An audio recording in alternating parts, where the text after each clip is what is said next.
பரப்புரை முடிஞ்சு விஜய் உள்ள போறதுக்குள்ளே அடுத்து 10 பேர் 5 பேர் சொல்லிட்டு இறந்து போறோம்னு சொல்லி நியூஸ்ல வருது. நியூஸ் வர நேரம் பார்த்து அமைச்சர் ஹாஸ்பிட்டல் இருக்காரு. அடுத்த 10 நிமிஷத்துல ஆம்புலன்ஸ் வருது. அந்த ஆம்புலன்ஸ்ல திமுக மருத்துவர் அணி கரூர்னு போட்டிருக்கு. எப்படி அவங்களுக்கு 9:30 மணிக்கு பேண்ட் அடிக்க முடிஞ்சது?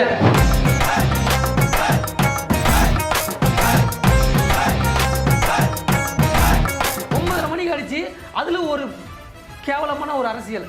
அது மட்டும் இல்லாம மருத்துவமனையில் உள்ளார தண்ணி குடிக்கிறீங்களே, அந்த தண்ணீரை செந்தில் பாலாஜி அறக்கட்டளை எப்படி இதெல்லாம் அதுக்குள்ளே எல்லாம் ரெடி பண்ணிட்டீங்களா? இல்லை அதுக்குள்ளே நீங்கள் பிளான் பண்ணிட்டீங்களா? அதுக்கப்புறம் பார்த்தா ஐயோ கேமரா கொண்டு வாங்க சொல்லி அங்கே ஒருத்தர் கதறாரு, அழுகுறாரு. பாட்டிலுக்கு 10 ரூபா. இதுல என்னன்னா அந்த விஷயத்தை மறைக்கிறதுக்கு இந்த விஷயத்தை உருவாக்கி விட்டுருக்காங்க. இதுதான் அரசியல். நல்லா தெரிஞ்சுக்கோ. இந்த அரசியல் வச்சுதான் தமிழ்நாட்டில் இத்தனை வருஷமா ஏமாத்திட்டு இருக்காங்க.